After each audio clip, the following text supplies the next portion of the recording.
All right, everyone, welcome to the West Coast Preps podcast. We're doing something a little different today. Usually, we've been having just one person on 10-minute segments, but today we're doing a debate style podcast. It's going to be Chris representing the Sacramento region, and Jack going to be representing the Bay Area with his awful, awful hoodie that he has on. It's Super Bowl week. It's Super Bowl week. We're in the Bay Area, Greg. You gotta let this one ride. No, anyways, we'll move on. They're going to get 1 minute each to debate or give their side on why their team should win in this matchup. I have 10 matchups, 5 boys, 5 girls that I've made up and sent to them. They have their notes, they're ready to go. And then I will decide who is the winner of that debate in each matchup. All right, you guys ready? Yeah, can we also ask these coaches to please set these matchups too? Like just and ask this, you have to make sure that these happen no matter what in the NorCal playoffs. Because I mean, just thinking about them has my mouth foaming. Yeah, as fun as it is to debate, like let's see these in November, December. Yeah, definitely. That would be fun for sure. All right, we'll start off with the boys. I think the girls' matchups are much more fun, to be honest. So we're going to do that second and last. But the boys will go first this time. The first matchup, Chris, you'll defend Monterey Trail, and Jack, you will defend De La Salle. Chris, go ahead and you start this one.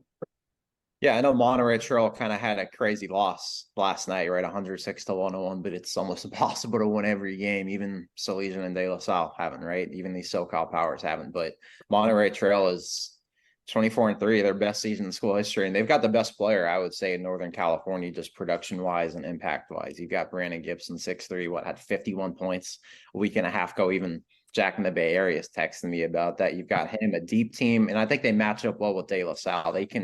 Don't make De La Salle run, and that's De La Salle is going to want to slow it down and grind it out. But I think Monterey Trail can make a run, but Monterey Trail can also play slow. They've got the depth, the length to give De La Salle a lot of problems, and the guard play that matches up, and then the bench. I think Monterey Trail's bench is deeper, and they've got the best player on the court. I mean, Alec Blair's pretty dang good too, but Brandon Gibson right now is looking like a player of the year in every sense. And 24-3, they beat Sacramento. They just put up 98 on Laguna, won by 42. They beat Camp Lindo by 22. They've got a heck of a resume, and they can shoot. You're done. That's a minute for you. Just so you guys know, I'm going to cut you off at a minute. Perfect. Time. So you guys are done at 1 minute. So that is Chris's take. Now we go Jack defending De La Salle. Yeah, Chris, I'm not going to dispute the fact that I think that Monterey Trail would have the best player in this game.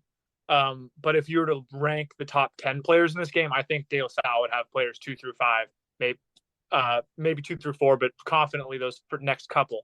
And you mentioned it, Alec Blair has been phenomenal on both ends for the Spartans. Leo Ricketts has been a key scorer for De La Salle when Blair is blanketed by opposing defenses in a really tough league, and Leo Ricketts has been able to get his. And then the foreign aspect, much like a Greg Popovich type Spurs, De La Salle reaches over the pond, and Braddock Kjelsvig, the Eastern European, has been a monster, both on the boards and down low scoring. So De La Salle, I think, has the edge in this matchup because they can lock up Monterey Trail with the depth, and they can play on the perimeters. They can run. And I think it's a team that uses speed and size to its great advantage, and it's showed this year in the gauntlet of the EBAL. All right. Jack only used 57 seconds there. It's a bold strategy there, Cotton. If I had gone into another point, I might have gone over, and you can't go over. Price is right. You know, Jack has a great point on the better players on the 2 through 5 area. I think Jack is going to win this one. And De La Salle will take that matchup if we do get that in the NorCals. The next one, we're going to start with Jack. It's Salesian versus Modesto Christian. Go ahead, Jack. Yeah, so Salesian's been a really interesting case this year because all that they've done is win. And they've beat all the other top 4 or 5 teams in the Bay Area that they've played against. Most of them were early in the season, yes, but Salesian's taking care of business in its league schedule and in its later non-league schedule to the point where there's no way you can justify taking them out of that number 1 spot in the Bay Area. Aaron Clater is a dog, a really great scorer, an elite shooter. So this team, not only can they beat you with scoring, though, the team defense Salesian plays is incredible. They routinely hold teams under 45, in the 40-point range, and will just wear you down, make you use the entire shot clock. And I think they don't have the recent, sexier wins, like Reardon just dismantled Mitty the other night. And Granada had that stretch kind of in later January where they were the hot stuff in the Bay Area. It's like people kind of forgot about Salesian, but Salesian's wins in the early part of the year are not devalued to me just because they were that. They haven't shown me anything that deserves to take them from that top spot. And I think if it came down to it with Modesto Christian, I got Salesian winning by 7 to 12 points. That was a perfect 1 minute response there from Jack. Now we head to Chris to defend Modesto Christian. Yeah, what Jack just said about Salesian being an interesting case study applies to Modesto Christian, right? They're 24-3. They've had a lot of booming nights, but they've also had a couple of tough nights as well. They just had a tough one the other night against Oakland, but this team at full strength, I think they're finally getting that chemistry together in a lot of senses, a lot of transfers. They've got that talent. They've made a lot of postseason runs and been here before, right? They were the NorCal Open Division qualifier in 2022 last year, made a deep run again, went to the Open Division again, and they're battle tested. They played great teams of late. They've got the guard play. Gavin Sykes, averaging over 20 a game. Miles Jones keeps having big games. And also you've got guys like Jeremiah Bernard, a Division I football kid that's just playing out of his mind in terms of athleticism, toughness. And I think Modesto Christian, the way it's battle tested at full strength and everything clicking, I don't really know if there's teams that could beat them, but it's as long as everybody clicks. Chris going with the 57-second debate there. But you know what? I think I'm going to go with Chris. I'm not sure Jack really gave the points that he deserved, that Salesian deserves, I should say. But that's actually, you picking against Salesian in this case perfectly illustrates my point about Salesian. So I'll take that. That is fair. Salesian, for some reason, continues to be the underdog. I'm going to take Modesto Christian. So 1-1 tie right now as we head to the third matchup. It's a really fun one, in my opinion. Rockland versus Granada. We'll go back to Chris to start off with this one. Man, I've been dreaming of this matchup all night, but Rockland won its first 23 games and against great teams too. You think both teams playing great leagues, right? Granada, the EBAL, SFL for Rockland. I don't think there's two stronger leagues in Northern California than those two top to bottom. But Rockland 25-2, they've just clinched another league crown. They've got the size, they got the depth, and I think they really do have the guards to really shut Granada down, right? From the 4 and 5 and 6 spots going down the bench with Kenyon Rice, Kanaya Marasco, Josiah Andrews can all defend and score at a high level. And I would say they've probably got the number one player in this game, a Division I kid, Mark Lavranov Jr., 6'7", 6'8", can hit the 3,000-point scorer. They're battle tested 25-2, and Steve Taylor's a legendary coach that's at 500 career wins. Give me Rockland in this matchup. Close one that might go to overtime, but give me Rockland with that depth, size, and the experience and toughness at the 1 through 5 spots in the depth. I will say that was a great argument there from Chris. Now we head to Jack to head to my alumni, Granada. Yeah, I'm arguing on behalf of the alumni, so don't be too biased for Granada. But I think I have a great point here because, one, I'm going to start off with Navon Long. He's been an elite player for Granada for the last few years and has really even blossomed even more in his senior season. We also have, Chris, you mentioned the size of some of those Rockland players. We've got Cortevious Taylor coming in at 6'5", 230, and just a beast on both ends. So Granada has the skill and it has the depth. They're 22-2. Their only loss in the league came to De La Salle, and even that was a close game, closer than even the score would indicate. So Granada has been playing with everybody. They were hot in the EBAL. It's another one of these teams that plays a gauntlet of a schedule. And despite the toughness of their strength of schedule, they show time and time again that they're tough defensively, can score in multiple ways, can score on the wings. You got guys like Lennon Lamba, who's a great shooter. Marco Wild can score in multiple ways. So the depth of Granada, I think, matches up well with Rockland. And the length and the size of Granada, I think, makes them a real problem on defense to get their hands in the passing lanes and create offense from defense. That was a perfect 1 minute response there from Jack. I'm torn on this one, honestly. I really don't know which way to go. Parts of me want to go with Rockland because of that hot start that they had. And they're a league winner. Granada's not a league winner. It doesn't seem like they will be, at least not in the regular season they weren't. I'm going to lean Chris. 2-1 Sacramento at this point. Jack is just... I hope these games happen. I hope Salesian plays Modesto Christian. I hope Granada plays Rockland. We can all hope that these games happen. But right now, it's all talk. At this point, I would say Jack is the favorite for these final two matchups. The next one we're going to go to is Jesuit versus Reardon. Jack, you get to go and start with Reardon. Well, this is an easy one for me because I just saw these guys play the best game of their season on Tuesday night at the Crusader Dome in San Francisco, and a rematch against Midi. And now Reardon won the first game against Midi by 2 in overtime, and everyone kind of thought Midi was going to get theirs back because it's been 22 years since Reardon has swept Midi, but Reardon came out firing and really exhibited how high their ceiling is when they're playing like that. If they shoot the ball like they did, they can win the Open State title. Now they're not going to shoot the ball like that every night, but they're shooting with a lot of confidence right now. They scored 76 points, put up 46 in the first half. Zion Sensley is one of the best players in the Bay Area. Andrew Hillman is an incredible sophomore who's been rising up all kinds of rankings. He'll be a Power 5 guy. Jasir Rencher, I wrote a profile on him this morning, kind of a role player, a two-way guy who gives them a great option scoring when Sensley's double or triple teamed, and is probably the best defender on the team. And I could name a bunch more guys in this depth chart for Reardon who are clicking at the right time. They're finally healthy. They're probably going to take over that number 3 spot in the Bay Area this week outside of Salesian and De La Salle. And this is a team that's firing on all cylinders. Alrighty. Chris, you have a tough matchup here to try and defend against Reardon, but you have Jesuit. Go ahead. I agree. I don't think there's a team more talented top to bottom than Reardon with all those kids. I don't think anybody can argue that. But to go back to, I need to see Reardon make a deep run in the postseason to believe it and win this kind of high stakes game when it matters right now, right? It's February. We're going like this is February. Reardon's had some early exits these last couple of years. Sure, they did win CCS 2 years ago, but what happened after? Didn't go as far as they would like last year, had the suspensions, lost at Granada. They lost that home game. And I think Jesuit right now, what they just showed, the defense, they allowed Sheldon to 39 points, and that was without Cole Epperson, their 6'7" D1 kid playing in that game. What they did, they're shooting, they've won 8 straight, they can shoot, they can defend, their ball movement. I don't know if there's a more selfless team than Jesuit right now. Their point guard, Kevin Hopt, is as dynamic as they come. He's got a Long Beach State offer as well. I think Jesuit with its defense, the way it's playing recently, and just its ability to rise in these big situations without its best player out there gives it the edge when he returns. I will say, interesting strategy to say Reardon has the most talent. Just by default, I now have to go with Reardon. A fatal mistake there by Christian. I mean, but how do you argue that? Without that admission, it wasn't. This was an uphill battle for Chris. Yeah, there's no way I can argue that Reardon doesn't have the most talent.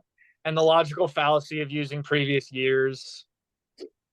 Let's make sure that's stripped from the record. Hey, we got to see him do it to believe it. We're moving on. There were no longer years and years before I was on the beat. 2-2 Bay Area and SAC is tied going to the final matchup that we have. It's Capital Christian versus Branson. I will say the Bay Area is probably favored here, so I'm going to let Chris get the first impression. Go ahead and defend Capital Christian. Well, Capital Christian now is a much different team than a month ago. They've got their full roster intact, and they are not losing. They have won over 10 games in a row, 11 actually now. They just crushed Sacramento by 23 last week. They've got the guard play. Jalen Valdez is a D1 offer. CJ Willenberg can play at that next level inside. You've got Miles Wiggins, who's a sophomore, who's got a D1 offer. But then they just added 2 transfers eligible. 6'5", Jepte Tambala, 6'6", Danny Panda. They're athletic. They match up with that quickness of Branson, right? That's 2 extra long bodies they've got that are athletic. They're studs. You get those guys on the open floor, Capital Christian is almost unstoppable. And I don't think that there's a team hotter in Northern California right now over these last 2 to 3 weeks, especially considering the schedule that they've played, than Capital Christian. Winners of 11 straight, beating Sacramento by 23, and they've got all the transfers eligible and chemistry clicking with already great guard play and a great coach. Alrighty, that was a very good start for the Sacramento teams. Jack, bring it home for the Bay Area. Defend Branson. Branson's kind of the inverse of Salesian. They had a couple losses in the Bay Area in the early part of the year, and they've rectified those with being one of the most hot and high-flying, entertaining, athletic teams in the Bay in the entire state of California over the following 6 weeks. You got Jace Butler, you got Sumitra Carr, Finley Keefe, Joaquin Aguillon, and that's leaving out a number of impact players for Branson. Those are just the top 4 guys who are really their ballers. And when I watch Branson, I've seen them a couple times this year. The one thing that jumps out at me is this team reminds me of like the 2012, 2013 Miami Heat, where they're just so physical and fast. And you think whenever they're on the break coming down the floor, someone's just going to throw a lob to someone else from the half court region, and it's going to be an absolute cash bucket. So Branson, I got reared in on the brain because they play kind of similarly above the rim and athletically. But Jace Butler, Illinois commit. Dimitri Carr, he's going to be a Power 5 guy. Aguillon's going to go play college hoops, as is Finley Keefe. These guys are physically dominant. They've been refining their tools in the Marin County Athletic League, and they're about to go on a run. Interesting take from Jack. Messed up their name, but got me with the 2012-2013 Heat. It's going to come down to, Chris, who's winning the Super Bowl this week? Chiefs. Wrong answer. We can't root for Pat Mahomes. Jack. I can't believe Greg would ever side with the Niners. It's a real catch-22 for Greg. It really is. Branson wins that one. The Bay Area wins the boys. And we move on to the girls. Just a fatal mistake. All you had to do was know that I'm a Brady fan and Mahomes can't win. You know, I feel like if I would have said the Niners, Greg still would have given it to Branson. Possibility. That's true. Probably because I won it between the lines, between the whistles. You just will never know. It will be a mystery forever. All right, I'm going to go backwards this time from the groups that I sent you. We're going to end with what I think is the best matchup on this list. But we'll start with a great one in the first place. Whitney versus Bishop O'Dowd. Jack, go ahead and you start this one since you are the defending champ right now. Well, since you threw that curveball at me, I'm going to have Chris go first so I can pull up my Bishop O'Dowd notes. Wow, just a mistake here. No, Jack's got to go first. That was an unforced error. Just scroll down. Well, it's on a different tab. Wow, it's just a brutal start. If you don't win this matchup, I swear. Jack, whenever you're ready. All right. Bishop O'Dowd is it sorry, I'm on the wrong page here. You gotta edit this out, Greg. My goodness. Don't edit it out. We don't edit here. So yeah. you gotta edit this out.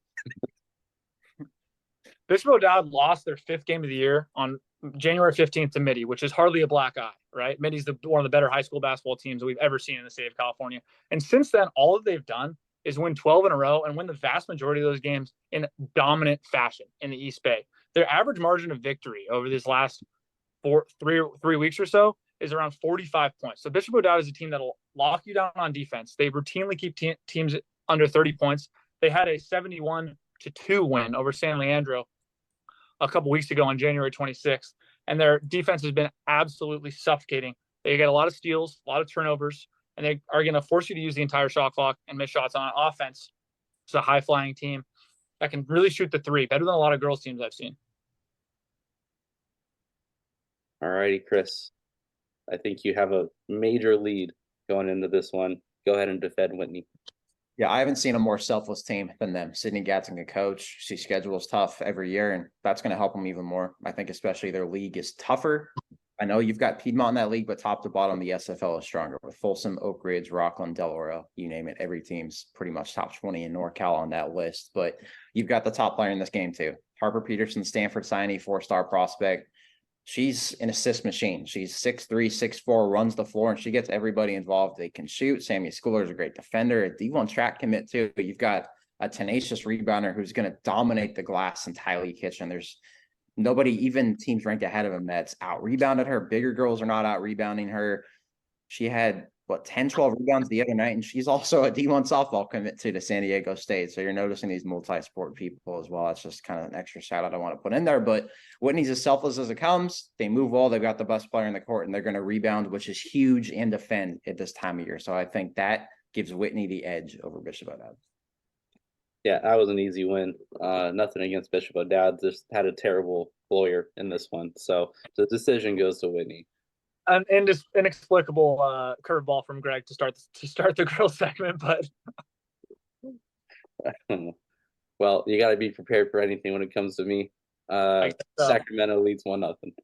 Oak Ridge versus Acalanes. Chris, go ahead and start because I'm sure Jack's not prepared for this one either. I'm super prepared right now. Acalanes also is not at full strength because Sophie Chin has not played recently. She's been out, and I know they've got talent, but that's a huge loss in this game with Oak Ridge, who's already deep. They've got D1 girls. They bring back pretty much every first team all league selection last year. Livy Jurgensen's got, I'm counting 8 D1 offers. She's a star. Jessica Cornell is another star. She's scoring big every game. Same with Love Jorgensen and their schedule. They've crushed Whitney already this year. They've crushed Rockland. They've crushed Del Oro. They've rolled past Intercom, Monterey Trail, Antelope. Their non-league schedule, their league schedule is huge. Every night they're playing great teams and they're winning. Besides when they play Folsom, they are winning and they are winning big. They're talented. They've got the top girls in this matchup. I don't see any way how Oak Ridge goes down. All righty, Chris. Even with Leo trying to come in and distract you, you still This whole time back here. That's a deduction. that's a positive. That's Yeah, I'm not getting distracted by it. Jack gets a deduction for trying to get a deduction out of Chris. This is unreal performance by That's why Jack. Greg and I are the OGs. Jack, defend Ocalanis. Well, Chris, I'm glad you brought up Sophie Chin's availability, because I was going to start this by saying that in this hypothetical matchup, in a vacuum, Ocalanis is completely healthy. And that especially means because Sophie Chin is still on the table to be ready for them for the postseason. So when you look at Ocalanis, it's the tail of the juniors. One of the most impressive things about this 23-4 Ocalanis team is that they are pretty much without senior impact throughout the roster. So Sophie Chin's a junior. Paris Locke-Laley is a junior. She's one of the better players in the Bay Area. They just celebrated their coach going over 600 career wins. This is a team that's red hot. They've dominated their league. They haven't quite had the head-to-heads. They lost head-to-head to Cardinal Newman earlier in the year.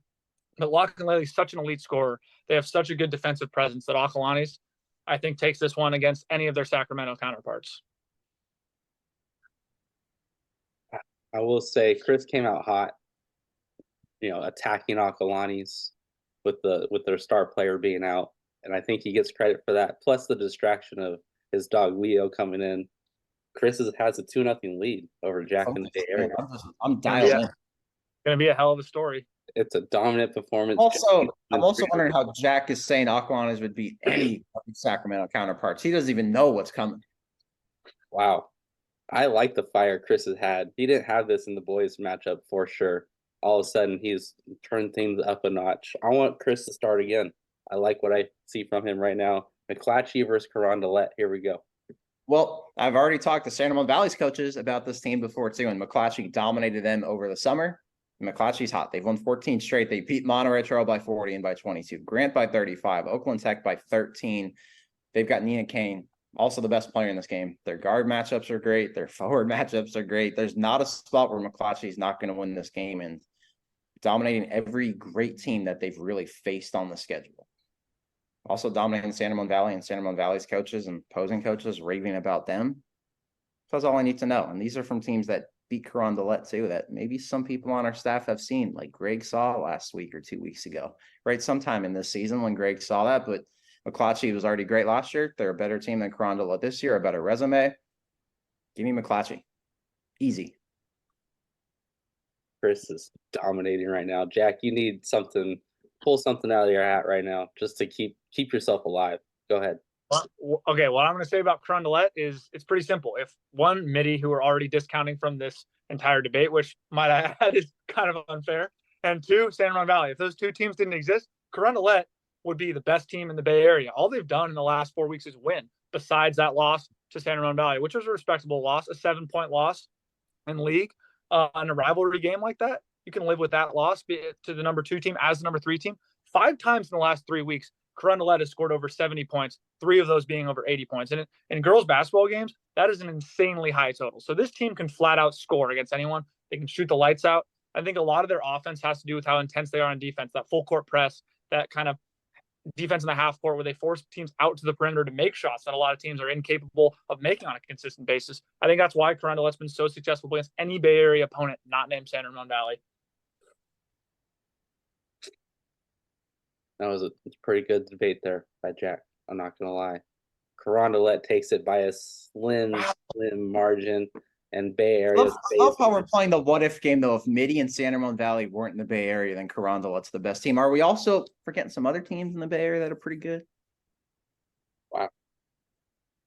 Yeah, but I mean, Carondelet's my number 3. Has been for weeks. They haven't done anything to get unseated from that. Their only loss came to the number 2. Also, Chris, I wouldn't be arguing about not having Midi in this debate because I was just taking my main soldier here in Midi out of this girls debate. Midi's not a high school team. They're We're too good. moving on. You guys are getting out of control at this point. Always. St. Mary's versus Cardinal Newman. Jack, go ahead and get us started with Cardinal Newman. Cardinal Newman, it's the Kate Schatz show. She is phenomenal. Just a junior, reached the 1,000-point mark earlier in this season. She's on her way to the 1,500, 1,600 range for her career. If she stays healthy and keeps playing the way she's playing, she is dominating the North Bay. And it's a county, Greg. I talked to you about this a few weeks ago. The Sonoma County is not a girls or boys basketball hotbed. We see a lot of teams coming out of more so the East Bay and the South Bay, but Cardinal Newman has long been a stalwart. And this is a team who's ranked nationally to the north part of the top 25 and ranked in the top 10 or so in the state. And Cardinal Newman's going to have every opportunity to face Carondelet, face SRV in that open division in a few weeks. And if Kate Schatz is on, they can really be a team that wins that. Now, obviously, I'm not going to say that Cardinal Newman would have a chance against a Midi because, like you said, Chris, no one would. But if they were to face SRV or Carondelet or Akalani, one of those other top 5 teams, there's definitely a huge chance that Cardinal Newman would come out on top because Kate Schatz is so good and because she attracts so much defensive attention. The gravity of her on offense allows her teammates to be open a lot. So Cardinal Newman's really strong. All righty, Chris. You can clinch it for Sacramento right now. Go ahead. If you're already arguing about Cardinal Newman being so good, then how come they couldn't beat St. Mary's earlier this season? St. Mary's won by 8 without their full roster intact. They've added transfers that are now eligible, and they're dominating, right? They're freaking dominating. They got a freshman in Corey Rogers, who's the next national prospect there. Not to mention a 5-star top 10 prospect in America in Jordan Lee, signed with Texas, averaging over 25 a game. And Greg even said last week, this girl's unbelievable. This team's unbelievable. They've already beat Cardinal Newman, not at full strength. Now they are. They've got everybody on this team. St. Mary's wins, and they're going to win big this time too. I don't even need a minute to argue this. I've got everything right there. The defense rests. It's not fair to give us a head-to-head that's already happened. Wow. I was going to try and keep this interesting and give Bay Area the win, but I can't. I was like, if there's any way Chris maybe forgot that they actually played. Oh no, I'm always prepared, man. Don't ever underestimate that. It's the dog in me. If they had a rematch, though, don't ever count out Kate Schatz and Cardinal Newman. That's what I'm saying. Don't ever count out St. Mary's, who's already beat them. St. Mary's beat a lot of Bay Area teams. Yeah, besides Midi, I think they beat all of them. All right, we're moving on. And Sacred Heart Cathedral. Folsom versus SRV is the final matchup. It means nothing on the girls' side, but it's still an incredible game. Jack, I feel bad for you at this point, so go ahead and start with SRV. Don't feel bad for me. I got the boys win under my belt. We're even.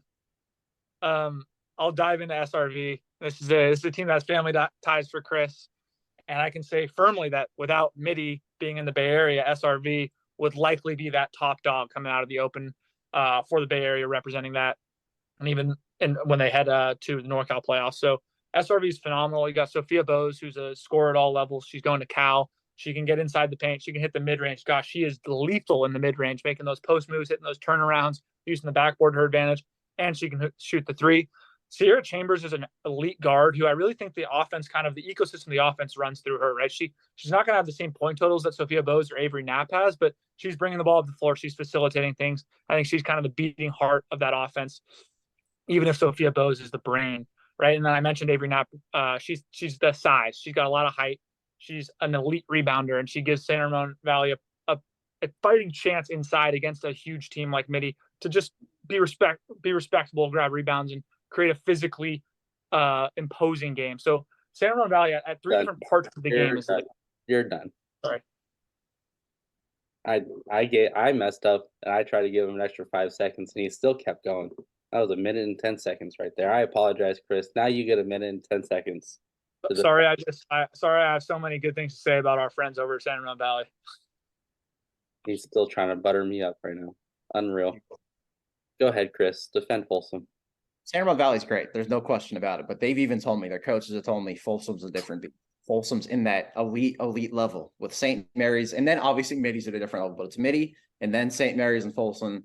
And then San Ramon Valley is right here. And that's the way it is. Folsom's beat every great team known to mankind that they've played so far, right? They've only lost to really out-of-region foes. They beat McClatchy by 7. Oak Ridge Just a couple spots below them in the rankings by 38 and 36. Whitney by 55 points. And they've got all these divisional players. They've got an All-American in Cameron Murphy, a top 100 player who's going to Cal, who is just effortless out there. It's as smooth of a game as it can be. You've got Ella Uriarte, who's also a D1 commit.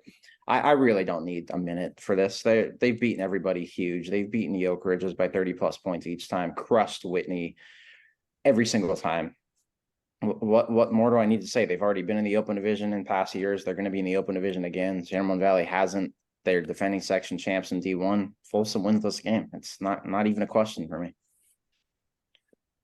Chris, my one question to you, my rebuttal, I guess, would be, do you think Coach is lying, try and play that underdog mentality when telling you that Folsom is a better team?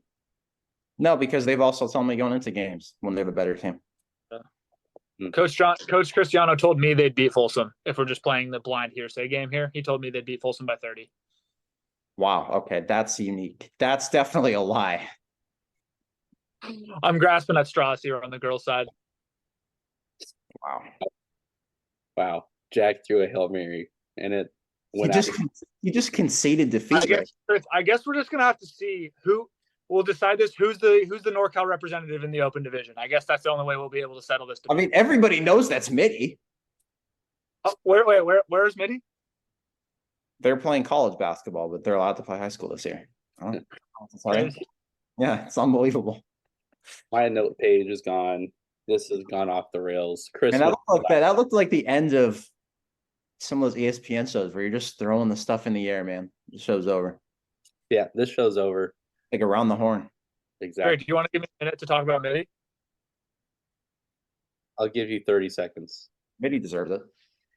Perhaps the best I almost said college. That's a Freudian slip. Perhaps the best high school basketball team the Bay Area has seen. Morgan Shelley's an All-American. McKenna Wolichko is the best sophomore in America. She just hit 1,000 points halfway through her sophomore season. I'd be remiss to talk about Bay Area girls basketball and not mention Mitty, who is steamrolling their way through on their way to another Open Division state championship berth. And I think this year they get Etowanda or whoever comes out of the SoCal bracket, and they hang that banner. They win that last game. And I think Sue Phillips, when it's all said and done, looks at this team and says this was her best team ever. And she's coached a lot of great teams, so that says a lot. Look at that. That makes an incredible comeback in the Bay Area, wins the whole thing.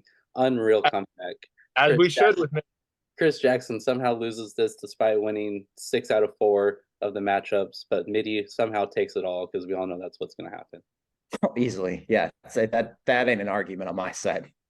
All right, guys. Thank you for coming on to the West Coast Preps podcast. That is it for this edition of the podcast. Make sure you go read all their stuff on westcoastpreps.com and subscribe to make sure you can read all of the content that comes out. Thank you, guys.